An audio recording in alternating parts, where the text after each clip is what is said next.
কারণ মাথায় রাখবে, কণ্ঠে তুলসীর মালা আর ললাটে তিলক নিলেই বৈষ্ণব হওয়া যায় না। তাহলে হাট বাজারে বৈষ্ণব ঘুরে ঘুরে বেড়াতো। আমরা অনেকে মুখ থেকে বৈষ্ণব কথাটা জাহির করি, কিন্তু চিন্তা করে দেখবেন বৈষ্ণব আদৌ কেউ হতে পেরেছে কিনা। আমার শ্রী গুরুদেব নিত্যানন্দ প্রভুর 13তম বংশধর প্রভুপাদ ছিল রতন কৃষ্ণ গোস্বামী। তিনি খুব অনুরাগ নিয়ে বলেন, নবদ্বীপ বলদেব মন্দির হচ্ছে আমার গুরুপাঠ, যে বাবা আর মানুষকে বৈষ্ণব অপরাধের আওতায় পড়তে হবে না। আমি বললাম কেমন কথা বাবা? বলে এখন বৈষ্ণবই নাই, আর বৈষ্ণব অপরাধ আসবে কোথা থেকে? সত্যিকারের বৈষ্ণব আর খুঁজে পাওয়া যাবে কি? একমাত্র সিদ্ধ চৈতন্য দাস তিনি বলতে পেরেছিলেন, ধামেশ্বর মহাপ্রভু মন্দিরের পাশেই তার সমাধি। সেই সিদ্ধ চৈতন্য দাস তিনি বলেছিলেন, ভজন হলো সারা আমার সাধন হলো সারা, নদের চাঁদের কান্তা আমি কান্ত আমার গোরা। এটা জগতে আর দ্বিতীয় কোনো ব্যক্তি বলতে পারে না।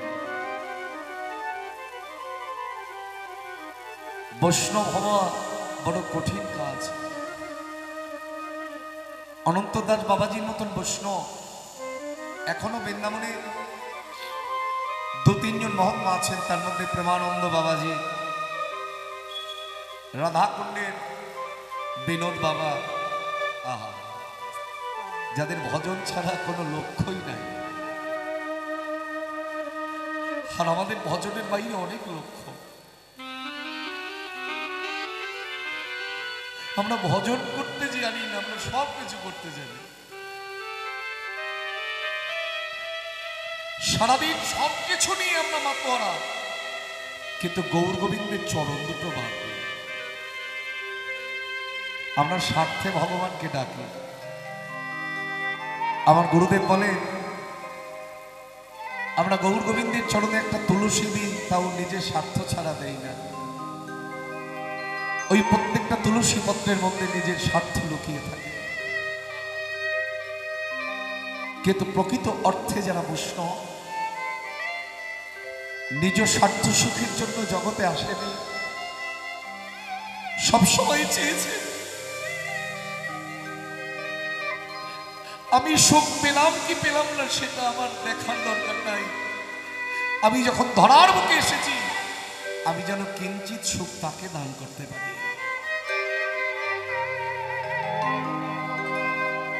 অনন্ত দাস বাবাজি তিনি রাধা প্রেমে সুখী ছিলেন। তার সেই হৃদি বৃন্দাবন গ্রন্থের এই কথাটা আপনাদের তুলে ধরলাম। গাছ যখন কাটা হয়, তারপরে যখন তক্তা তৈরি করবার জন্য কারখানায় পাঠানো হয়, দেখা গেল প্রত্যেকটা তক্তার মাঝখানে চেলাই হয়ে যখন বাইরে বেরিয়ে আসছে, প্রত্যেকটা তক্তার মাঝখানে হরে কৃষ্ণ নাম লেখা। আপনারা হয়তো বিশ্বাস করবেন না, গ্রন্থটা দেখলেই বুঝবেন।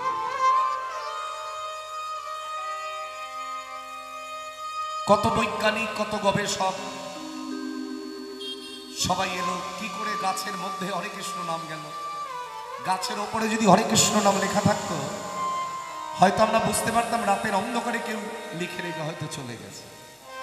কিন্তু গাছের মধ্যে কি করে কৃষ্ণ নাম যায়? বলে বৈষ্ণবের চিন্তা বৈষ্ণবের মতো, আর বৈজ্ঞানিক গবেষকের চিন্তা বৈজ্ঞানিক গবেষকের। বৈজ্ঞানিকরা যখন বার করতে পারলো না কি করে গাছের মধ্যে হরে কৃষ্ণ নাম যায়, বৃন্দাবনের কিছু সাধু তারা বলছে দাঁড়া দাঁড়া, অত ব্যস্ত হলে হবে। গাছের মধ্যে কি করে কৃষ্ণ নাম গেল তোমরা জানো না? বৃন্দাবনের আকাশ বাতাসে দিবানিশি এত মধুর কৃষ্ণ নাম ঘুরে ঘুরে বেড়ায়। তা বৃন্দাবনে তো শুধু মানুষ কাঁদে না কৃষ্ণ বলে, বৃন্দাবনে বনের পশু কাঁদে কৃষ্ণ বলে। আপনি আর কোথাও যান আর নাই বা গেলেন, আপনি যদি বৃন্দাবনে একবার না যেতে পারেন, আপনার বাকি তীর্থ ভ্রমণের মাধুর্যই থাকবে।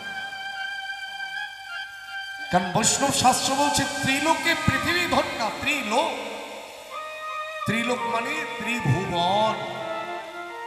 এই ত্রিভুবনের মধ্যে শ্রেষ্ঠ তীর্থক্ষেত্র ভূমি হচ্ছে শ্রীধাম বৃন্দাবন। এখনো সেখানে নিত্য নিত্য লীলা চলে।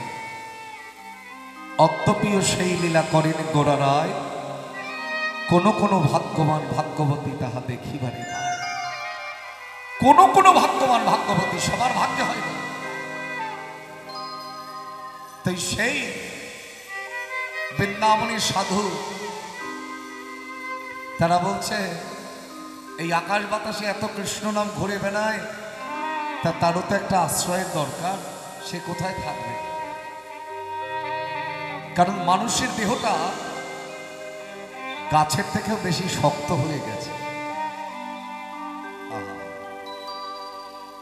আপনার বাড়িতে আমি গেলাম, আপনি যদি আপনার দরজাটা খুলে আমাকে ঘরের মধ্যে প্রবেশ করতে না দেন, আমার ক্ষমতা হবে আপনার ঘরে প্রবেশ করব? তা আমাদের হৃদয়টা এত শক্ত যে হৃদয়ের দুয়ারটা খুলতে পারছি না। তো সেই ঘরের মধ্যে কৃষ্ণ নাম যাবে কেমন করে? তাই আকাশ বাতাসে ঘুরে বেড়ানো যে কৃষ্ণ নামের সম্পদ বৃন্দাবনে, তারা গাছের মধ্যে প্রবেশ করেছে। এই জন্য বললেন কৃষ্ণ ভজিবার তরে সংসারে আইন, মিছে মায়ায় বদ্ধ হয়ে বৃক্ষ সম হইল।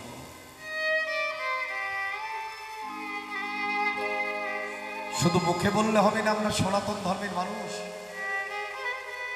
সনাতন ধর্ম রক্ষার দায়িত্ব প্রত্যেকটা হিন্দু বাঙালি। আমরা দেখবেন আমরা ভক্ত হতে না পারলেও বিভক্ত হতে পেরেছি। আমার গুরুদেব বলেন, বারবার গুরুদেবের কথাটাই আমার মুখে আসে, যে যদি পারো ভক্ত হও, বিভক্ত হয়েও না। বিভক্তটা কেমন? হিন্দু ধর্মের সর্বনাশ অন্যান্য ধর্মের মানুষ করেনি, তার থেকে বেশি আমরা নিজেরাই করেছি। অন্যকে গালমন্দ করবার আগে নিজেকে 14 বার ভাবতে হবে যে আপনি আমি সঠিক আছি কিনা। কেউ বলে আমি শিব ভক্ত, ভালো কথা। কেউ বলে আমি কালী ভক্ত, ভালো কথা। এখন অভিরুচিত মানুষের থাকবেই বলে। এই যে সকাল থেকে কীর্তন হচ্ছে, ভোর পর্যন্ত হবে, তো এতগুলো কীর্তনিয়া, তার মধ্যে সবার যে এখানে যারা বসে আছেন সবার যে আমার কীর্তনই ভালো লাগবে, এটা ভাবাই অন্যায়। কারণ অভিরুচি থাকবে। একটা গায়কের গান যেমন সবার ভালো লাগে না, একটা খাবার যেমন সবার ভালো লাগে না, সবাই এক খাবার খেতে ভালোবাসে। একটা খেলা যেমন সবার ভালো লাগে না, কেউ ক্রিকেট ভালোবাসে, কেউ ফুটবল ভালোবাসে। ঠিক একটা দেবদেবীকে সবাই ভালোবাসবে এটা ভাবাও অন্যায়। কেউ শিবকে ভালোবাসে, কেউ কালীকে ভালোবাসে, কেউ মনসাকে ভালোবাসে। আপনার ভালোবাসাটা অন্যায় নয়, কিন্তু আপনি নিজেরটাকে বড় করতে গিয়ে অন্যটাকে ছোট করে ফেলছেন, এটাই হিন্দু ধর্মের সর্বনাশ। খুব ভালো করে চিন্তা করবেন, কথাগুলোর গুরুত্ব কিন্তু অনেক বেশি। যে যারই ভক্ত হও না কেন, আমরা দিনের শেষে যেন একটা ছাতার নিচে দাঁড়িয়ে বলতে পারি সনাতন ধর্মের মানুষ। আমরা যেন বলতে পারি আমরা হিন্দু বাঙালি। কারণ আপনি যার সেবাই করুন না কেন, ঘড়ি আমার গৌর গোবিন্দ সেবাই হবে। কারণ আমাদের 33 কোটি দেবদেবী আছে, কিন্তু দেবদেবীর একজনই আছে, তিনি যুগে যুগে একজনই এসেছেন, যিনি ভগবান। সত্য যুগের ভগবান কি? ভগবান বিষ্ণু নারায়ণ। ত্রেতা যুগের ভগবান কি? ভগবান শ্রীরামচন্দ্র। দাপর যুগের ভগবান কি? অনাদির আদি গোবিন্দ। আর কলিযুগের ভগবান রাধাকৃষ্ণের মিলিত তনু আমার শ্রীকৃষ্ণ চৈতন্য মহাপ্রভু। যিনি না এলে এই কলির হতভাগ্য জীব জানতে পারত না। আপনি আমি জানতে পারতাম না হরি কথা কৃষ্ণ কথা কি জিনিস। এ তো গোলকে গোপনে ছিল, আমার গৌর এসেই প্রকাশ করল। আর মহাপ্রভু যখন অপ্রকট হলেন তখন তার বয়স 48 বছর। যিনি পুরীর জগন্নাথের মধ্যে বিলীন হয়ে গিয়েছিলেন, তা প্রভু বিলীন হবার পরে এই সনাতন ধর্ম লুপ্ত হয়ে যেত। তিনজন ব্যক্তি সনাতন ধর্মকে কাঁধে করে নিয়েছিলেন। যারা না এলেই সনাতন ধর্ম রক্ষা হতো না। একজনের নাম ছিল নরোত্তম দাস ঠাকুর, দ্বিতীয় জনের নাম শ্রীনিবাস আচার্য, আর 3 নম্বর ব্যক্তি হচ্ছে প্রভু শ্যামানন্দ। এই যতক্ষণ কীর্তন গাইব দেখবেন আমার একটাও আন কথা নাই, আন কথা বলি না, সব ভজনের কথা। আবার এই তিনজনের ভাবাবেশ অবতার। গৌরহরির ভাবাবেশ অবতার কে? শ্রীনিবাস আচার্য। নিত্যানন্দ প্রভু ভাবাবেশ অবতার কে? নরোত্তম দাস ঠাকুর। আর শ্যামানন্দ প্রভু হচ্ছেন অদ্বৈতাচার্য প্রভুর ভাবাবেশ অবতার। এই তিনজন যদি না আসতো তাহলে সনাতন ধর্ম লুপ্ত হয়ে যেত। তা নরোত্তম দাস ঠাকুর আপনাদের এখান থেকে বেশি দূর নয়, জিয়াগঞ্জ। নরোত্তম দাস ঠাকুরের পাটবাড়ি গোবিন্দবাড়ি, যে পাটবাড়িতেও আমি কীর্তন করে গেছি গত বছর, এবছর আবারও আসবো আশ্বিন মাসে। গেছেন জিয়াগঞ্জে? হ্যাঁ, তা সেই নরোত্তম দাস ঠাকুর আজকে কি বলছে? যে গৌরাঙ্গের নাম লাই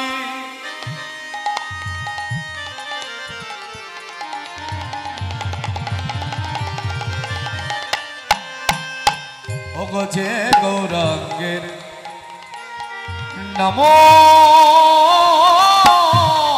লাই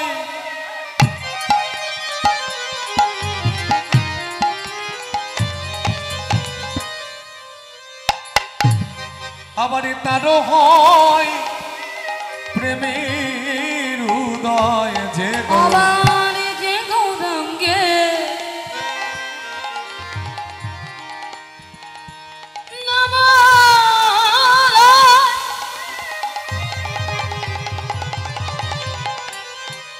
আবার তারও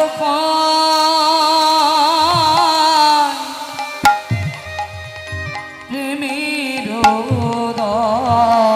ওগো, যে গৌরাঙ্গের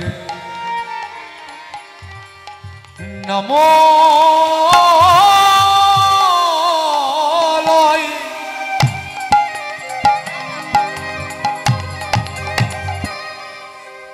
গৌরব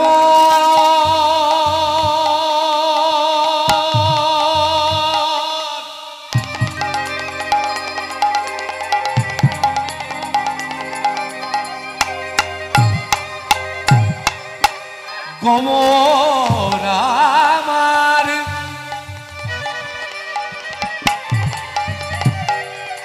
গৌরব, যে গৌরাঙ্গে ওই গৌরাম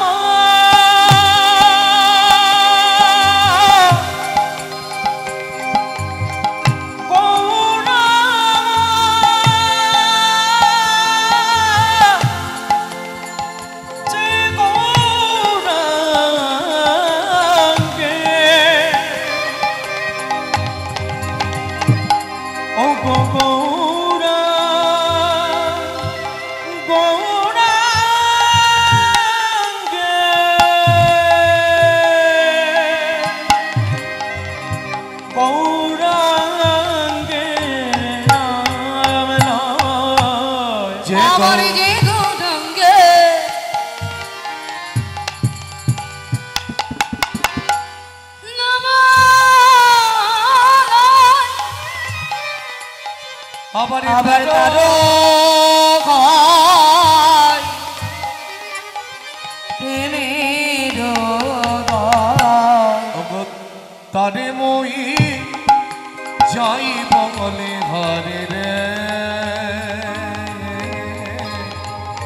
কারে মই যাই বলিবারে আবার তারে মই যাই বলি হরি রে আবার তারে মই যাই বলি হরি গৌরাঙ্গ গুণেতে ঝুরে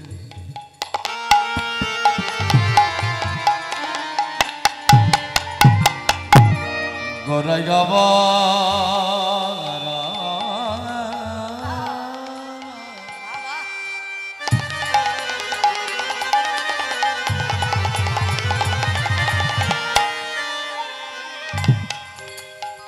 আমার আমার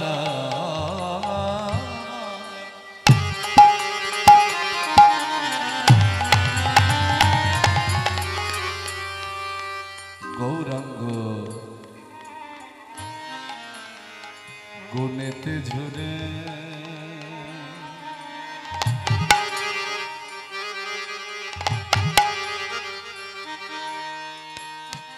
আবার নিত্য লীলা তারে আবার গৌরাঙ্গ গুণেতে ঝরে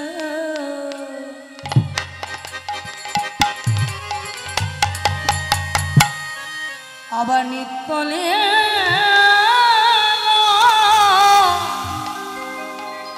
তাদের সেজন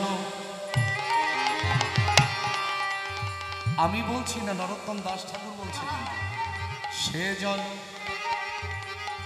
সেজন সেজন ভক্তি অধিকারী আবার সে যেন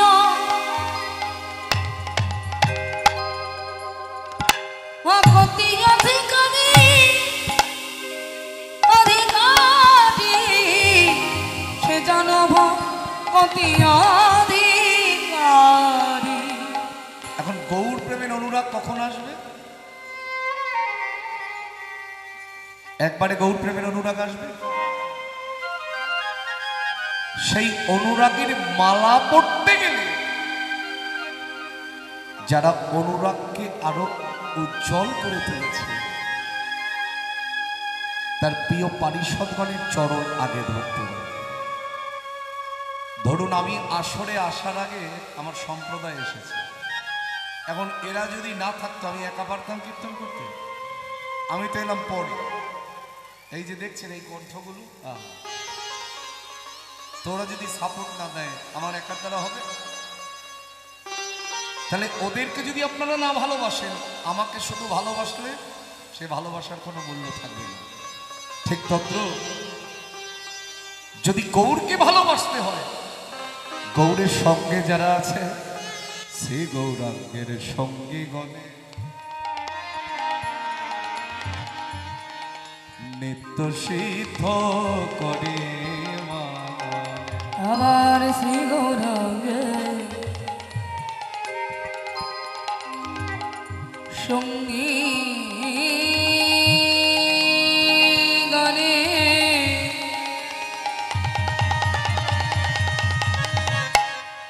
আবার নিত্য সিদ্ধ করি মানি সে যায় ব্রজেন্দ্র সুত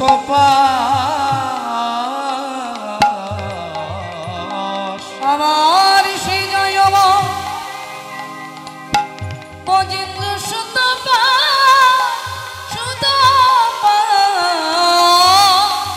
শ্রী গৌর মণ্ডল ভূমি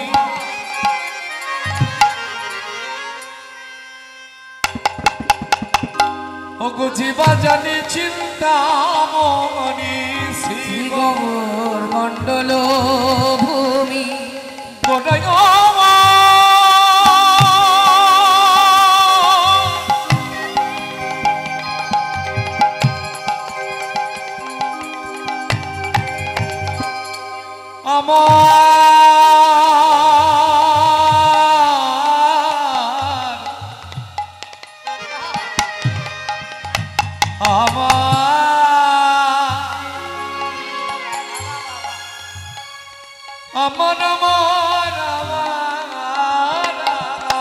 আমার শিগবা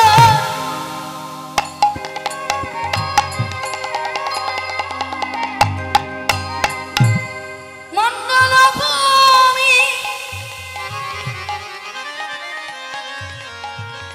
আমার জীবা জানি চিন্তামণি তার হয় ব্রজ ভোমে তার হয় ব্রজ ভোমে ষোলো ধ্বনি আবার তারি হয় ব্রজভূমি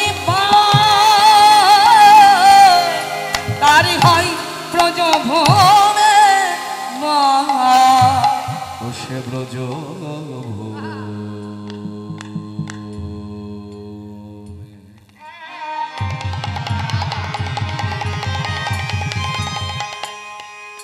বাসি করে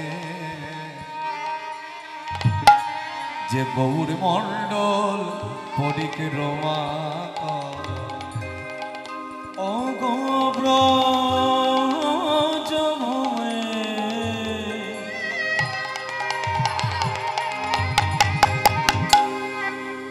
বাস করে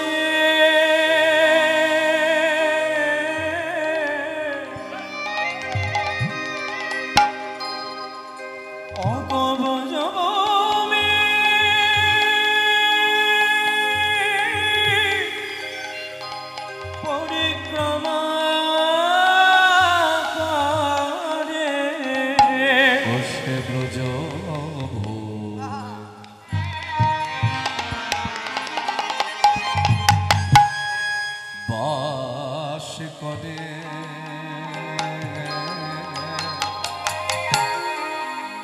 গৌরী মণ্ডল পরিক্রমা ও সে ব্রজভূমে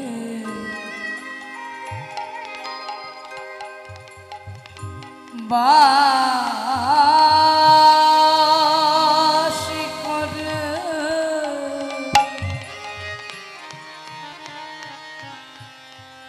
গৌর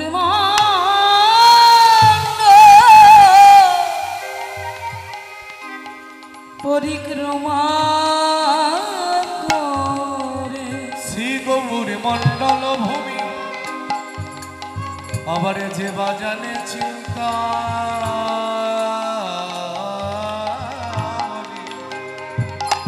আমার শিগবা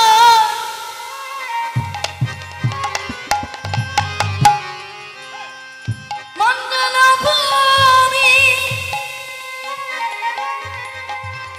আমার জীবা জানে চিন্তামণি তার ভয়ে ব্রজ ভূমে তার ভয়ে ব্রজ ভূমে গো তার হয় ব্রজ ভূমে তার হয় ব্রজ ভূমে গৌর প্রেমে রসারে নমে যেবার আবার গৌর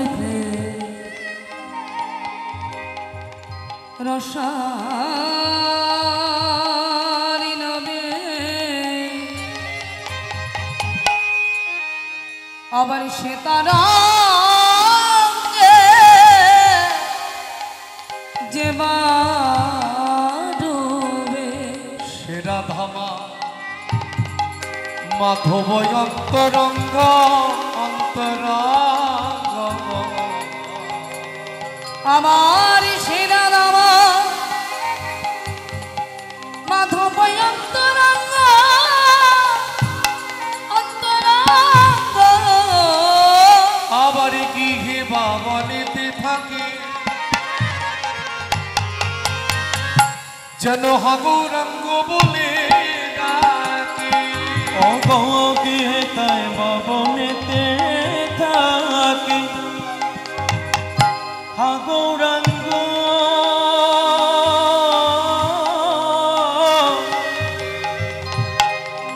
অগ বলে ডাকে গৃহীত গৃহে বা বনেতে থাকে, যেন হা গৌরাঙ্গ বলে ডাকে। আমার গৃহে বা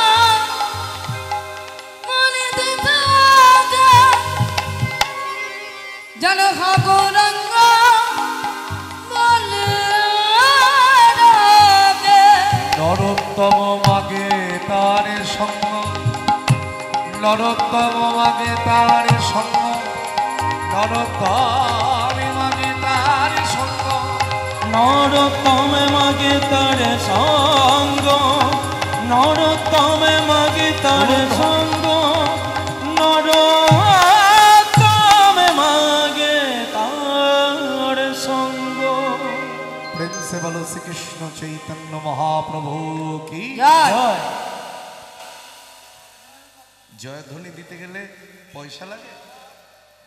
উলুধ্বনি নয়, উলুধ্বনি না, উলু নয়, উলুধ্বনি জয়ধ্বনি এক জিনিস। উলুধ্বনি আর জয়ধ্বনি কি এক জিনিস? আগে সেটা বোঝো। বলো শ্রীকৃষ্ণ চৈতন্য মহাপ্রভু কি জয়। এটা হচ্ছে জয়ধ্বনি। এর মধ্যে আর উলু দেয় কেন? বলো জগৎগুরু শ্রীপাদ অবধূত নিত্যানন্দ প্রভু কি জয়। পেছনের বাবার একটু বলুন। বলো রাধারানীর ভাবস্বরূপ গদাধর পণ্ডিত কি জয়। শ্রীবাস পণ্ডিত কি জয়। ঠাকুরানা ঠাকুর আমার শ্রী অদ্বৈতাচার্য প্রভু কি জয়। জগন্নাথ বলরাম সুভদ্রা মাতা কি জয়। আপন আপন গুরু মহারাজ কি জয়। অনন্ত কোটি সাধুগুরু বৈষ্ণব ভক্ত মণ্ডলী কি জয়। শ্রীমতী প্রেমময়ী রাধা ঠাকুরানী কি জয়। অনাদির আদি গোবিন্দ কি জয়। নবদ্বীপ ধামে কি জয়। শ্রীক্ষেত্রপুরী ধামে কি জয়। বৃন্দাবন ধামে কি জয়। আজকের এই হরিবাসর কি জয়। হরিবাসরে আগত ভক্তবৃন্দ কি জয়। পাড়া প্রতিবেশী কি জয়। উৎসবের কমিটি কি জয়। কমিটির সদস্য ভক্তবৃন্দ কি জয়। ভুবন মঙ্গল হরিনাম সংকীর্তন কি জয়। আজকের এই আনন্দের দিন কি জয়। নিতাই গৌর হরি হরি বল, হরি বল, হরি বল।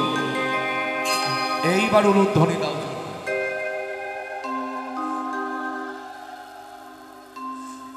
আমরা একটা গান স্মরণ করব, তবে সেটা গান নয়, সেটাও পদ। এসেছে ব্রজের বাঁকা কালো সখা, একটু হাত তোলো দেখি। মায়েদের খুব কষ্ট হয়ে গেছে না সকাল থেকে? দেখবি আয়, যদি হাত নামানো অভিশাপ দেবো কিন্তু, যদি কারোর হাত নামানো থাকে অভিশাপ দেবো। দেব? অভিশাপটা ভালো অভিশাপ। যে হাত না তুলে বলবে হরি বল, তার সংসারে কালকে থেকে বাঁধবে গন্ডগোল, বাঁধবেই বাঁধবে। যারা কমিটিতে আছেন তারাও হাত তুলুন। আমি কিন্তু এখনো দেখছি অনেকের হাত ওঠেনি, তুলুন, একটু তুলুন সবাই, একজনও যেন বাকি না থাকে। এবার হাতটা তুলুন। এবার একটা কথা বলি, এটা হচ্ছে গৌর গোবিন্দের সরোবর, আর সরোবরে আপনার হচ্ছে পরিস্ফুটিত কমল। কমল মানে, কমল মানে কি? পদ্ম ফুল। ফুটন্ত অবস্থায় দেখতে ভালো লাগে নাকি পাপড়িগুলো যখন ঝরে ঝরে পড়ে যায় সেটা দেখতে ভালো লাগে? কোনটা? ফুটন্ত অবস্থায়। তাহলে একটু ফুটে থাকো সবাই মিলে। এসেছে ব্রজের বাঁকা কালো সখা, দেখবি আমাদের নদী গায়ে। উলুধ্বনি। এসেছে ব্রজের বাঁকা কালো সখা, দেখবি আয় আমাদের এই নদী যায়।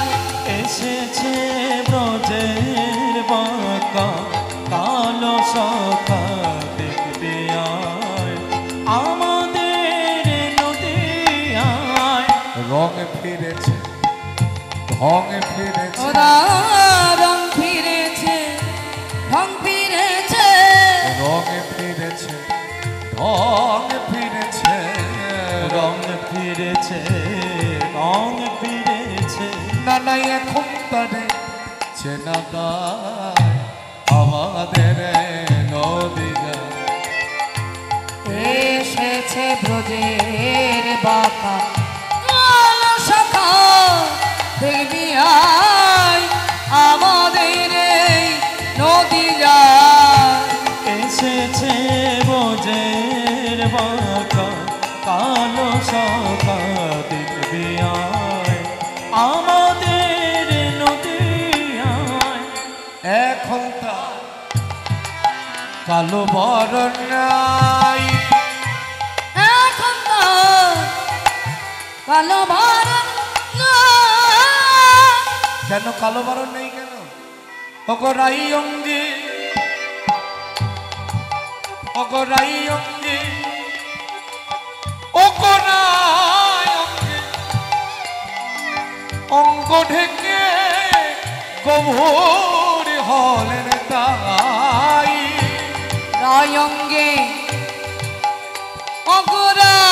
অগরায়ঙ্গে আবার রায়ঙ্গে অঙ্গ ঢেকে গোবরি ঘোলেন তার। নানা দেখলে তার যাই নাচে না, নানা দেখে তার যায় নাচে না, নানা দেখলে তারে যাই নাচে। ওই দেখলে তারে যায় নাচে না। ওগো তারে ছেনা বিষমেদা আমাদের নদী গায়। বলুন ধ্বনি। এসেছে ব্রজের বাঁকা কালো শাখা, দেখবি আয় আমাদের এই নদী যায়। এসেছে ব্রজের বাঁকা কালো শাখা, দেখবি আয় আমাদের নদী আয়। প্রেম ঋণে ঋণী হয়েছে, আবার প্রেম দিনে বিলি হয়েছে। ওগো হাতের বাসি কেড়ে লয়ে শ্যামে বিদায় দিয়েছে আবার। ওই হাতের বাঁশি কেড়ে লয়ে বিদায় দিয়েছে। ওগো হাতের বাসি কেড়ে লয়ে বিদায় দিয়েছে আবার। আবার হাতের বাঁশি কেঁদে লয়ে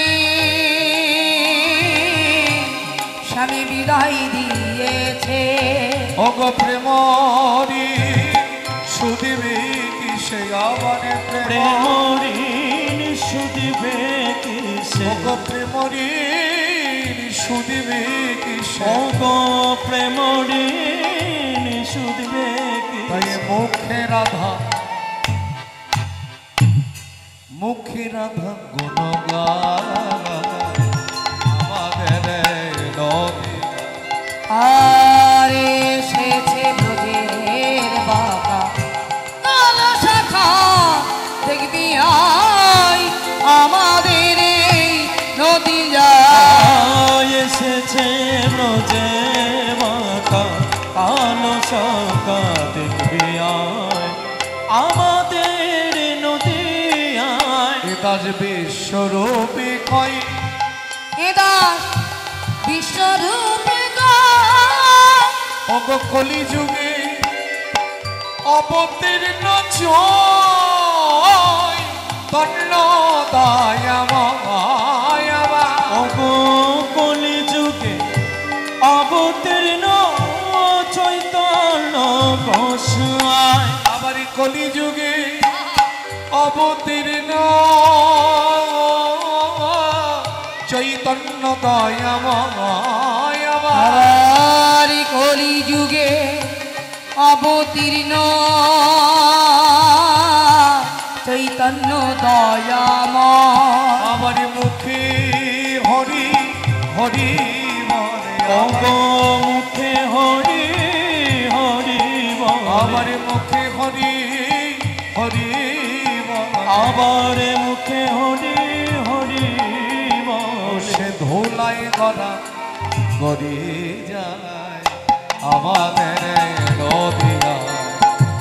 এসেছে ব্রজের বাঁকা কালো শাখা, দেখবি আয় আমাদের এই নদিয়া। এসেছে ব্রজের বাঁকা কালো শাখা, দেখবি আয় আমাদের নদিয়ায়। হরের নামৈব হরের নামৈব হরের নামৈব কেবলম কলৌ নাস্তেব্য নাস্তেব্য নাস্তেব্য গতির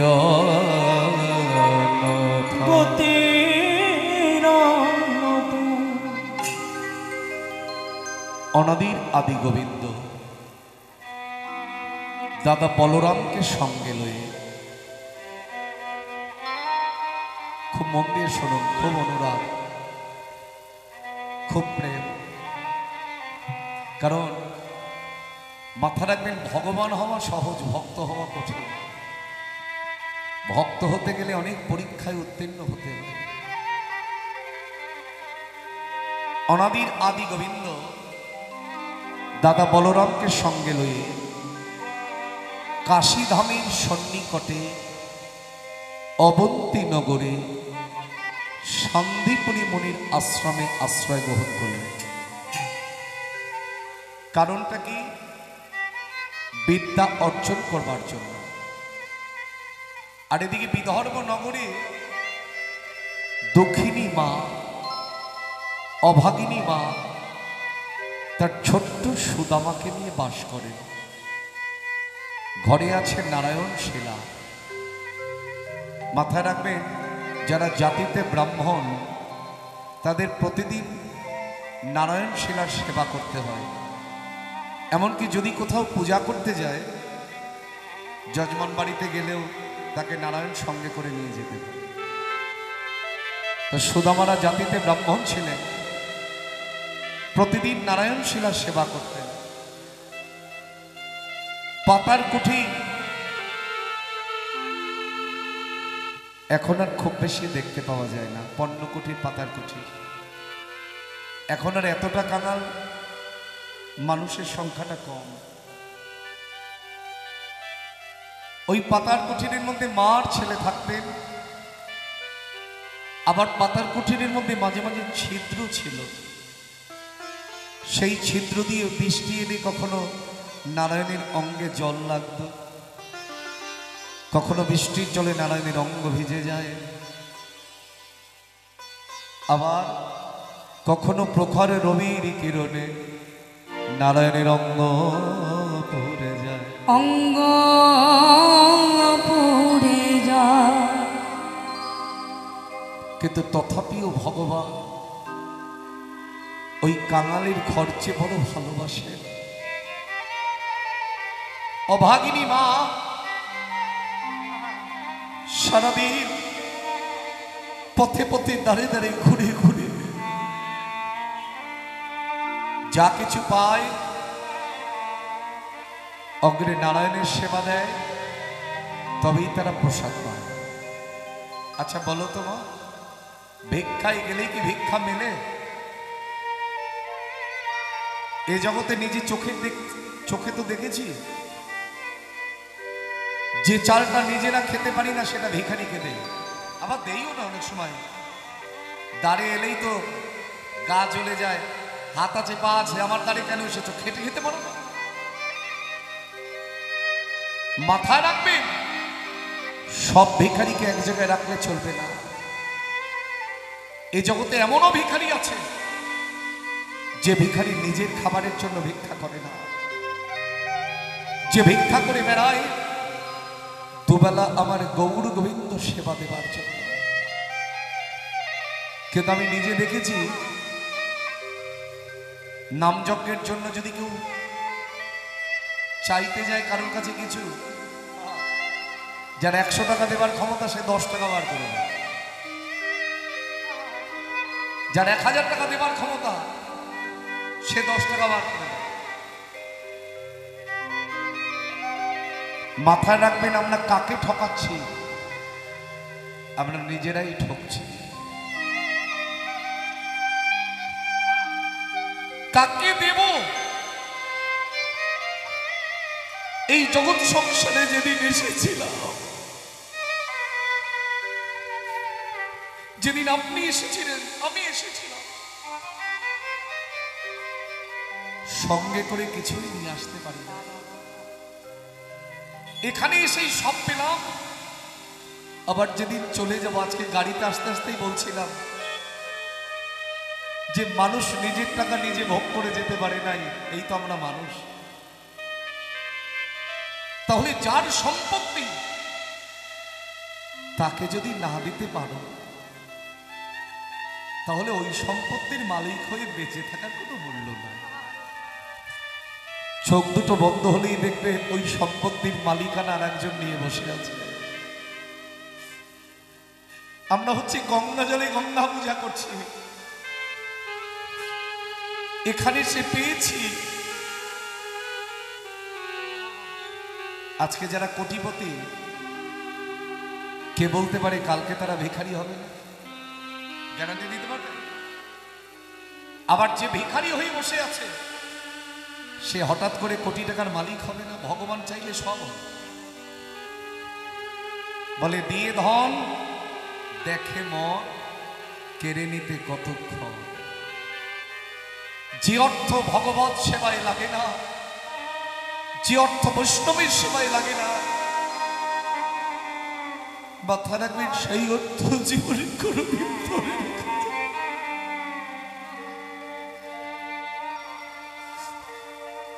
তাই সুদামার মা সারাদিন পথে পথে দাঁড়িয়ে দাঁড়িয়ে ঘুরে ঘুরে যা কিছু পায় অগ্রে নারায়ণের সেবা দেয়, তবেই তারা প্রসাদ পায়। কিন্তু ভিক্ষায় যদি কিছু মেলে তখন নারায়ণের সেবা হয়, নিজেরা প্রসাদ পায়। আর যখন ভিক্ষায় কিছু মেলে না, নারায়ণকে উপবাসে থাকতে হয়। তাই মা আমার নারায়ণের চরণে কেঁদে কেঁদে বলছে, মঙ্গল ময় হরে প্রভু নারায়ণ, দেবানিশে তোমারে করিব মঙ্গল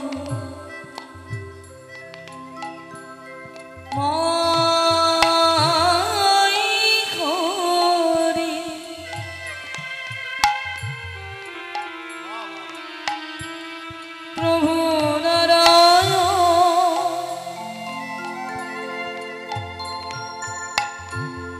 দিবানিশি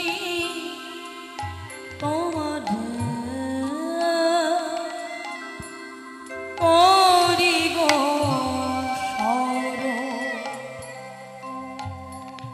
না না নাই তো কিছুই প্রেম পারাবা, কি দিয়ে পুজিব বলো, কি আছে আমার?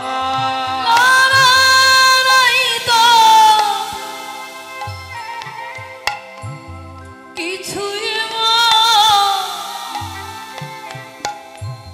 প্রেম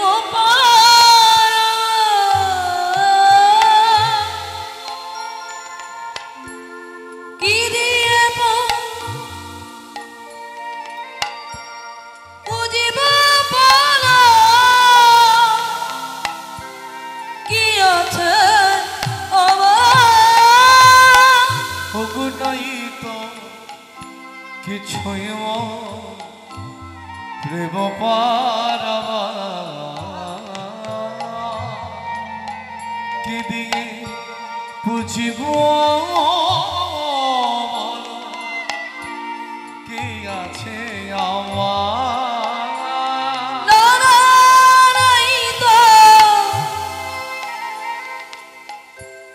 কিছুই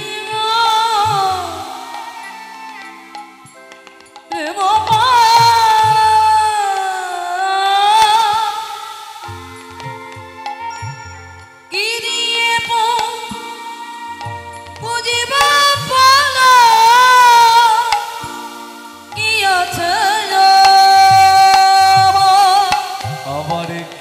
করে দাও প্রভু ও দুটি চরণ। কৃপা করে দাও প্রভু ও দুটি চরণ। আবার কৃপা করে দাও ও দুটি চরণ। দেব মন তুলসিয়া ভক্তি ছন্দ। মঙ্গল ময় হরি প্রভু নারায়ণ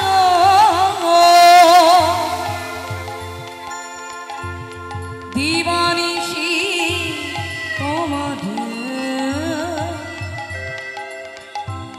করি গো স্মরণ। ও গো দয়া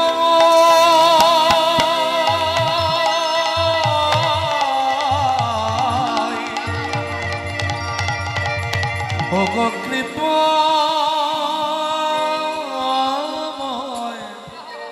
ও গো দয়া ও গো দয়াময় ও গো কৃপাময়। মা যখন নারায়ণীর চরণ ধরে কাঁদছে, ছোট্ট সুদামা পেছন থেকে এসে মায়ের কণ্ঠটি জড়িয়ে ধরেছে। মা গো, কি হয়েছে তোমার? তুমি অমন করে কাঁদছো কেন মা? আমার যা হয়েছে তোকে যে কি করে বোঝাই বাবা। তুই কি বুঝতে পারবি? তুই তো ছোট। এই যে ছোট ছোট বাচ্চাদের নিয়ে কীর্তন শুনছেন না, সাধুবাদ জানাই। এইভাবে কীর্তন শ্রবণ করাবে, তাতে আপনার। কিন্তু সন্তান যদি অন্যমনস্ক হয়, তাকে বুঝিয়ে আবার এই পথে নিয়ে আসবে। এই পথ ছাড়া আমাদের গতি নাই বাবা। কে বলতে পারে একটা সন্তানের থেকে 14 পুরুষ উদ্ধার হয়ে যেতে পারে? কোন বংশে যদি একটা কৃষ্ণ ভক্তের জন্ম হয়, বংশটা তো উদ্ধার হয় বটেই, সে যে গ্রামে জন্মগ্রহণ করে গ্রামটাও নাকি উদ্ধার হয়ে যায়। তাই কে বলতে পারে কোন গ্রামে একজন কৃষ্ণ ভক্তের আবির্ভাব হবে না? এখানেও তো হতে পারে। তো সেই অঙ্কুর যদি একটু একটু করে বাহির হয়, তাকে অতি যতন করে রেখো, যাতে সেটা কৃষ্ণ প্রেম বৃক্ষরূপে তৈরি হতে পারে। মা বলছেন, বলে যেমন মা তেমন তো তার সন্তান হবে। মা বলছে, সুদামা আসলে ভগবানকে দুবেলা খেতে দিতে পারি না তো, তাই ভগবানের চরণে এই নিবেদন রেখেছি, তুমি আমায় এমন ঘরে পাঠালে কেন যে ঘরে থেকে আমি তোমার সেবা করতে পারি না। মাগো, তুমি যেমন তোমার ভগবানের জন্য দাঁড়ে দাঁড়ে ভিক্ষা করে বেড়াও, আমাকে একটু অনুমতি দাও না মা, আমিও যেন তার সেবার জন্য দাঁড়ে দাঁড়ে ভিক্ষা করে বেড়াতে পারি। ওরে, তার সেবার জন্য ভিক্ষা করতে গেলে গুরু কৃপার যে বড় প্রয়োজন নেই, না হলে সেবার কাজ করা যায় না। তোর তো এখনো গুরু কৃপা হয় নাই রে মাগো। আমি অনেকদিন ধরেই একটা কথা বলবো ভাবছি, প্রত্যেকটা কথা মন দিয়ে শুনুন, আস্বাদন করুন। চঞ্চলতা করলে এই সব লীলা শুনতে পারবেন না, এগুলো অনুরাগ প্রেমের লীলা। কারণ প্রথমেই বলেছি, ভক্ত হওয়াটা বড় কঠিন। ভক্ত হতে গেলে ভক্তগত হৃদয় নিয়ে কীর্তন শুনতে বসতে হবে, তবে তো অনুভব আসবে, চেতনা আসবে। চঞ্চলতা করলে আসবে। আর যাকে আপনারা নিয়ে এসে দাঁড় করিয়েছেন সেও জীবনে অনুরাগ ছাড়া কোনোদিন কীর্তন সেবা করতে পারে না। আমি যত বছর ধরে হরি কথা বলছি, নয়ন জল ছাড়া কোনোদিন সেবা করতে পারি না। বলতে পারেন এটাই আমার রোগ, আর এই রোগ ভগবান সবাইকে দেয় না। আমাকে একজন মাস্টার মশাই বলেছিলেন যে মহাপ্রভুজি তোকে কোন সম্পত্তি দিয়েছে তুই জানিস না বাবা, কারণ পাণ্ডিত্য দিয়ে ভগবান পাওয়া যায় না, যুক্তি তর্ক দিয়ে ভগবান পাওয়া যায় না। ভগবান যদি কাউকে পেতে হবে তাহলে প্রেম ভক্তির দুফোঁটা নয়ন জলের বড় প্রয়োজন। নয়ন জল যার ভগবান তার।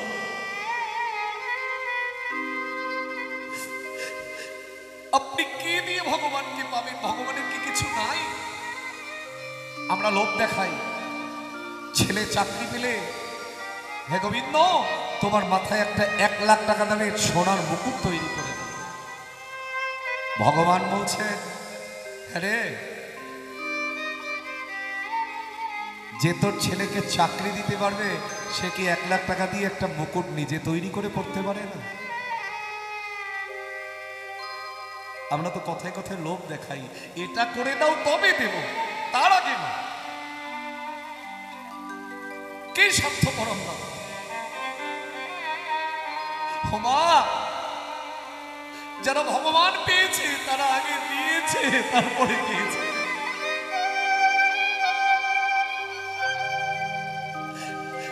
দিয়ে যাও, তোমার চাইবার দরকার নাই, তুমি কত নেবে? তিনি দেবার জন্য বসে আছে। যিনি বিশ্বব্রহ্মাণ্ডের কর্তা, যিনি সরৈশ্বর্যপূর্ণ ভগবান, যিনি সৃষ্টি স্থিতি লয় প্রলয়ের মালিক, ঈশ্বর পরম কৃষ্ণ সচ্চিদানন্দ বিগ্রহ, অনাদির আদি গোবিন্দ সর্বকারণের কারণম, যিনি সর্বকারণের কারণম, তাকে কিনা আমরা লোভ দেখাই। সুদামা বলছে মা, আমার অনেক দিনের মনের বাসনা ছিল, এ বাসনা আমার আজকের বাসনা নয়, আমার বহুদিনের মনের বাসনা আমি শান্তিপুনি মুনির কাছে একটু বিদ্যা লাভ করব।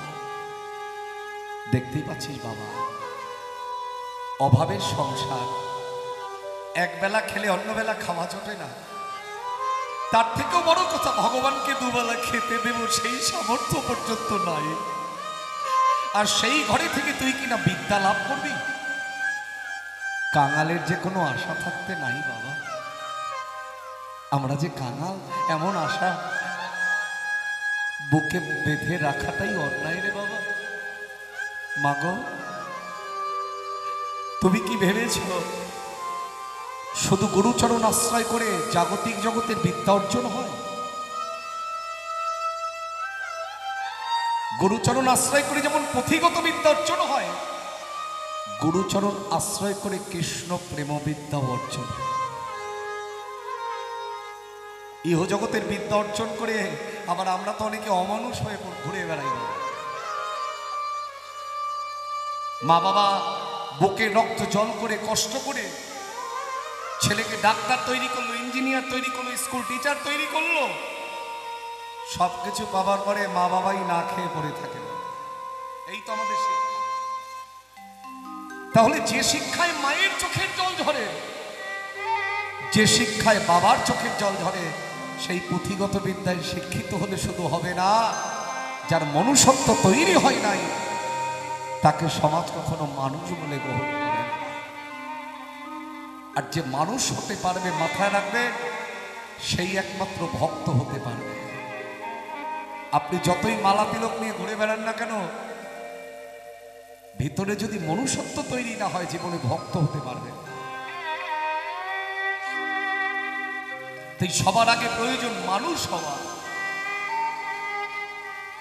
আজ থেকে 540 বছর আগে সিদ্ধান্ত নদিয়া নবদ্বীপে মহাপ্রভু মানুষ গড়ার কারখানা তৈরি করেছিলেন।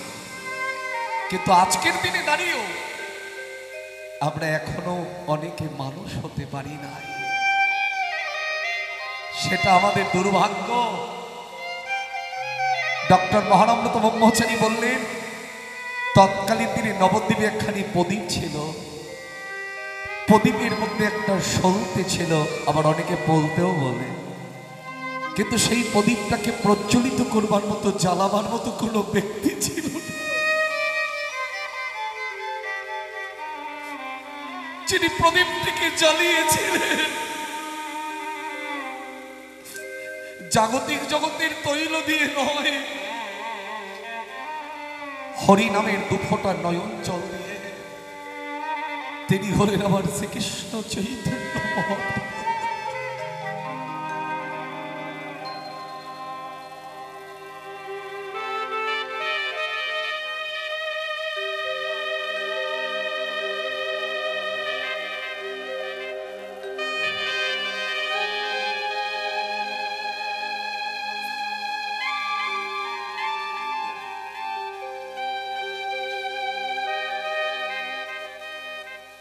আর কিছু করো আর না করো, দিন অন্তে একবার আমার গৌরের জন্য দুফোঁটা চোখের জল ফেলো,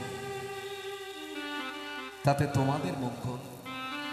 না হলে হিন্দু বাঙালি বলে বাইরে পরিচয় দিলে কেউ সম্মান দেবে না। বাবা, তা সুদামা বলছে, মা আমি যাব গুরুচরণ আশ্রয় করে কৃষ্ণ প্রেমবিদ্যা অর্জন করব, কিন্তু তা বুঝলাম, কিন্তু তুই যদি চলে যাস, কে আমায় শেষের দিনে একবার মা বলে ডাকবে? আমার করে নেকেবা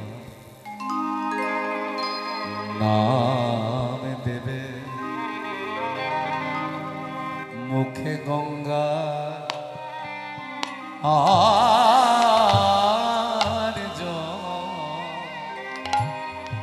আমার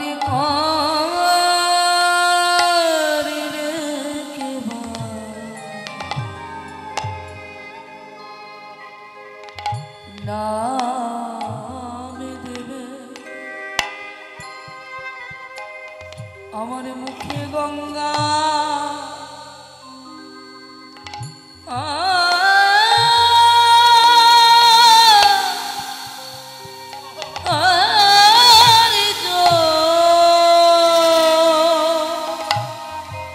আমার শ্রাদ্ধ তর্প পিণ্ডদান কে করিবে?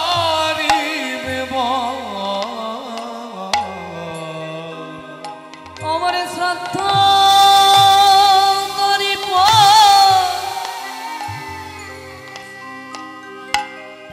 পিণ্ডদান বলিকে করিবে।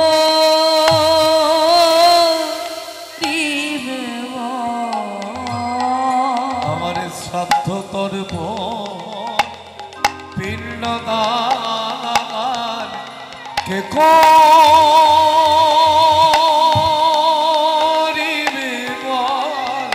সুদামার সাধ্য তর্প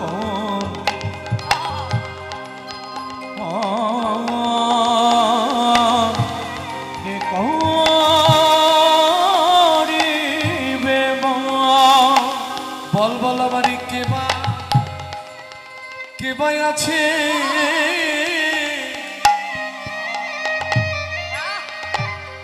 এই জগতে?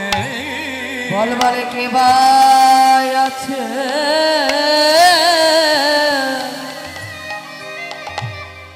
আমার জগতে? সুদামা তুই ছাড়া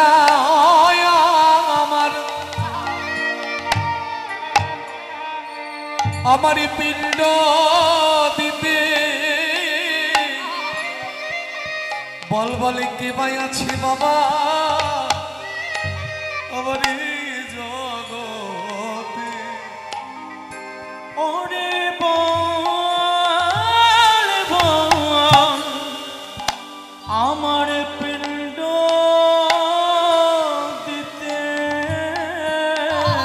বল বলে কে বা আছে এ জগতে সুদামা তুই ছাড়াব পিণ্ড দিতে বলে কে বা আছে এ জগতে তুই ছাড়া পিণ্ড দিতে কে বা আছে এ জগতে তুই ছাড়া পিণ্ড দিতে কে বা আছে এ জগতে সুদামা তুই ছাড়াব পিণ্ড দিতে কে বা আছে তাই গৌর হরি হরি বল। তুই ছাড়া মোর পিণ্ড দিতে বড়াইয়ারে জগতে তুই ছাড়া মোর পিণ্ড দিতে কে আছে আরে জগৎ বলে তুই ছাড়া মোর পিণ্ড দিতে বল বলে কে ভাই আছে এ জগৎ আমার সাধ্য করে পা